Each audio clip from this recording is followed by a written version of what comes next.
Welcome to Michelle's Opinions. Today we're going to talk about hacking our brain using frequency. As I've shared with you guys that I came back from my trip, and as soon as we hit the port, I was able to hear and feel all the different frequencies that are here at the port in Los Angeles. It was amazing the difference that I felt when I was out in the ocean compared to when we hit land. I want to talk today about frequencies, sound frequencies, invisible frequencies that travel through the airwaves that actually could be firing off at the same frequency that our brain does. Therefore, we're picking these up in our mind, and how this could be something that's been known for a millennia and used for tools for advertising, promotion, or even weaponry in some cases. So I have a lot to cover here with you guys. And always, with everything, do your own research and come to your own conclusions.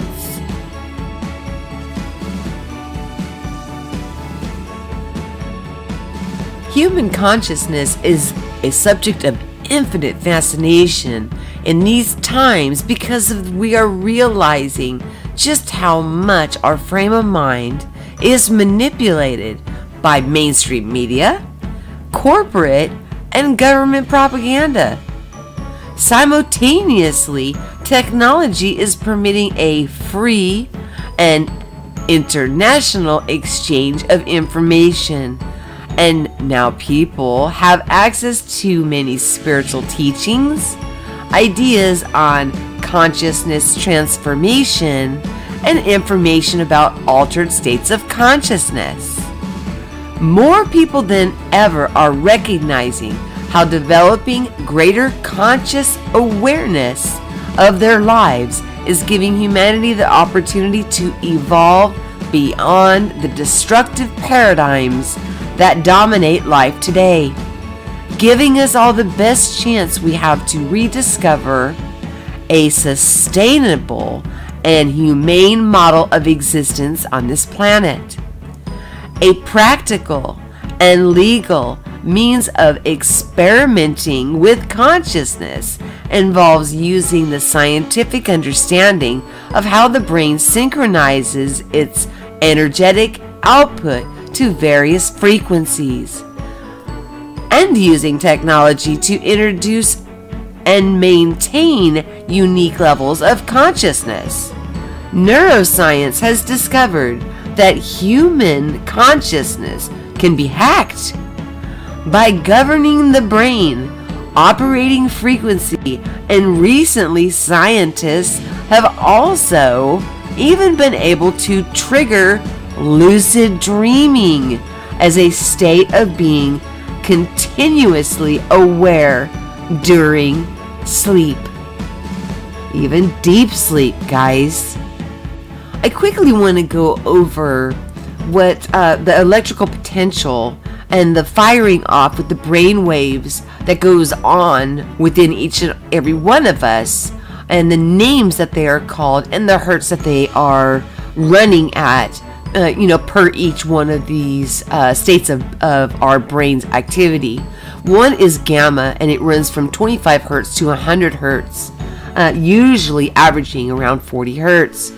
Beta is 14 hertz to 20 to 25 hertz. Alpha is 7 hertz to 14 hertz. Theta is 4 hertz to 7 hertz. And delta is 0.5 hertz to 4 hertz. And as you can obviously tell by the difference in the activity, of course, one is that waking state, sleeping state, different states of our awareness and being. Whether we're in a deep sleep, our brainwaves are going to be firing off much slower.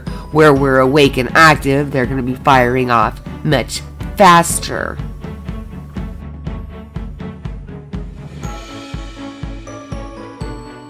How many of us remember when President Obama made the huge announcement about the Brain Initiative, that they were finally able to map out the brain and, use it for whatever purposes, was going on at the time? Well, I sure do. And it's kind of a scary thing when we think about it. And as I just listed off the different stages of the brain's waves activities, and how they are electrical impulses and the frequencies, and they're able to match the frequencies up, it gives us reason to pause and to think about what the heck's really going on.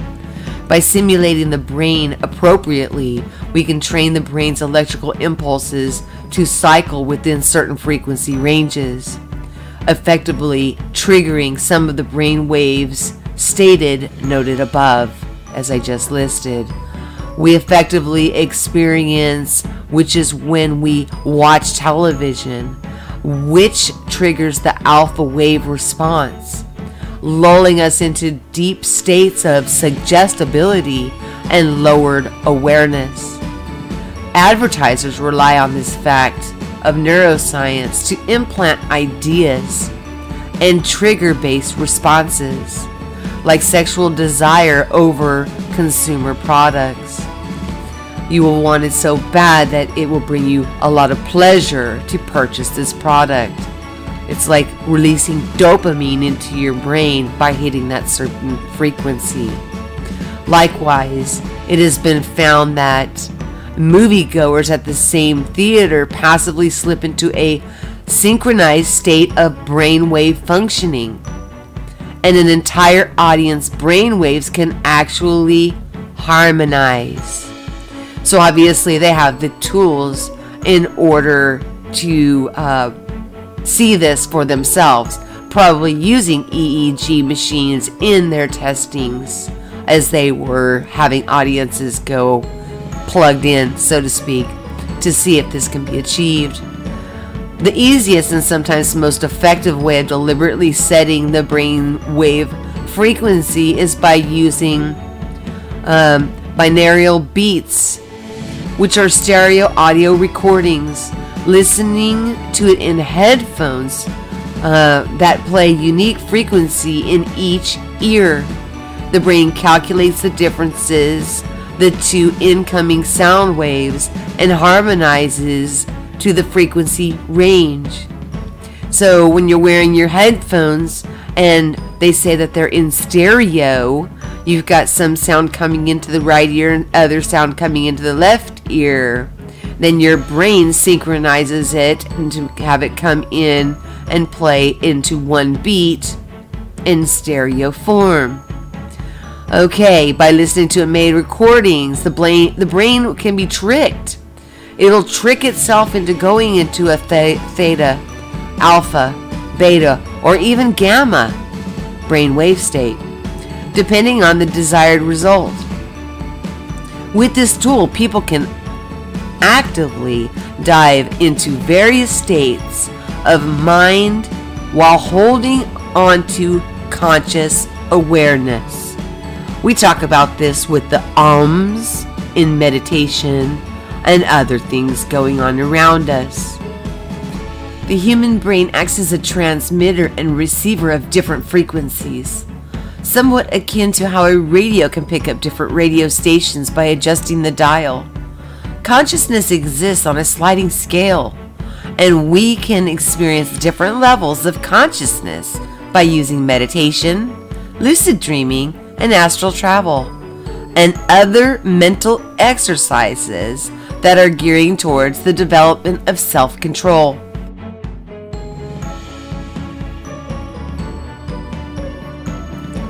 Being aware that these frequencies can be matched, they can be harmonized with, and they can be used to put thoughts, lucid dreaming, or audio using the stereo, which we just talked about, into our minds is a useful and handy tool for us to all understand.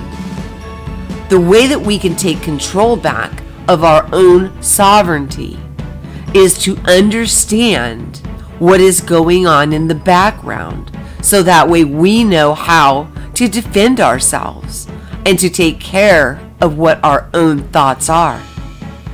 Have you ever had a thought come into your mind and you're like, where did that come from?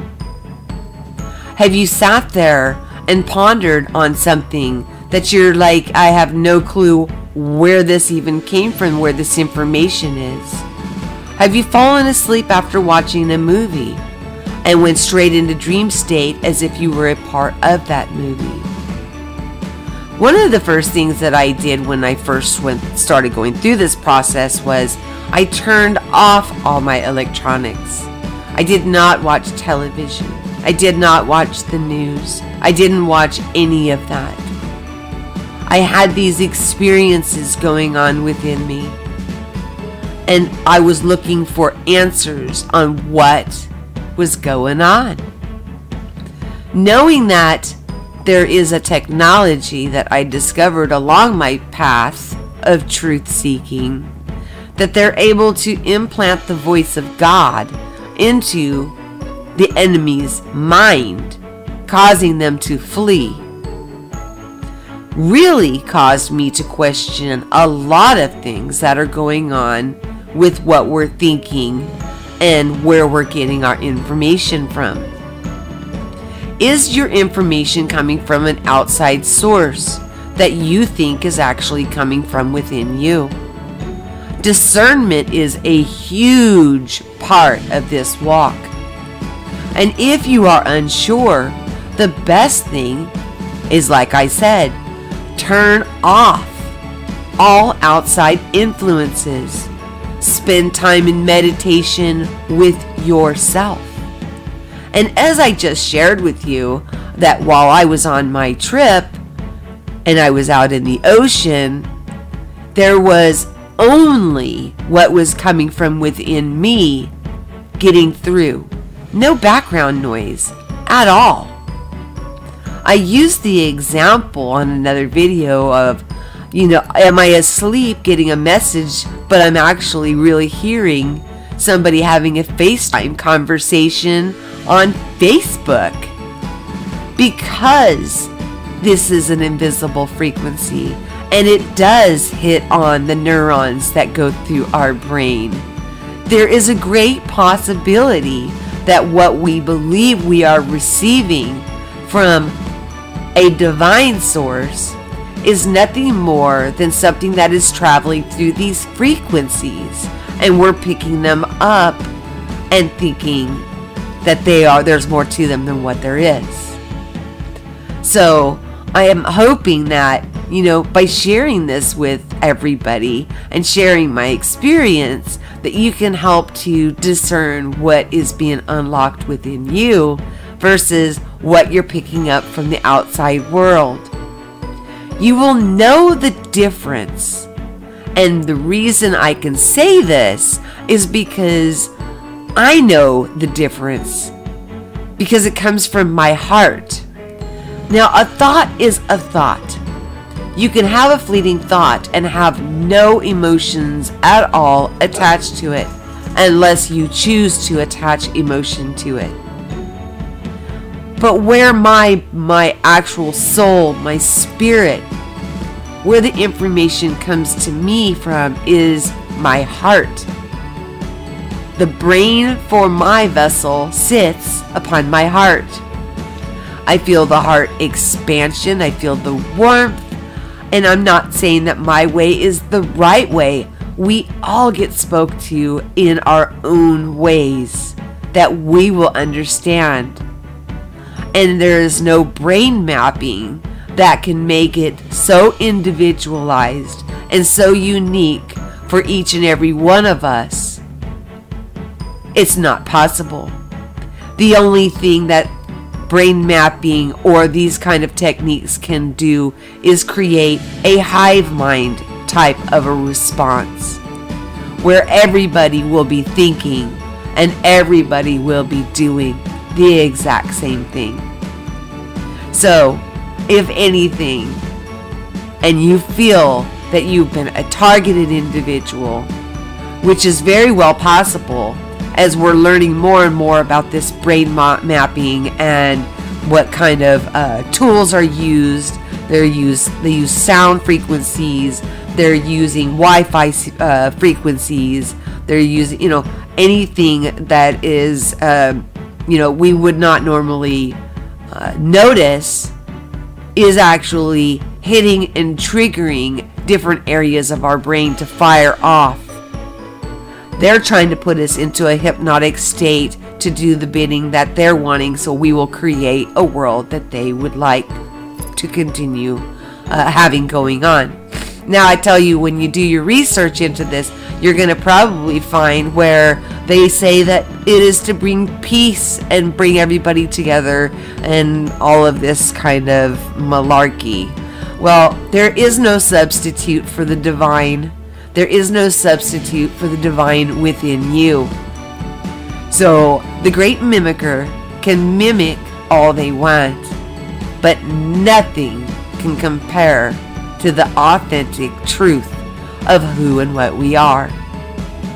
I hope you all enjoyed this episode of hacking of our mind and can get a better understanding of where this information comes from and how to shield yourself up from it. And I don't mean building yourself a Faraday cage. I mean using discernment and making sure that things are coming from within you, from your identity. We often hear about people talking about we need to lose our ego. Well, if you've watched any of my older posts, I do not think that the ego is the problem. Everything has a purpose and everything is needed, but it must be in balance. Your ego is there and your identity is there because you are unique and divine. But there is good and bad to all of it. Are you using your ego to dominate others? Or are you using your ego to help so you don't walk off the edge of a cliff? These are just things to think about. I love you all so much. And remember always to share what you know so we can all listen and grow. I will talk to you all soon. Peace.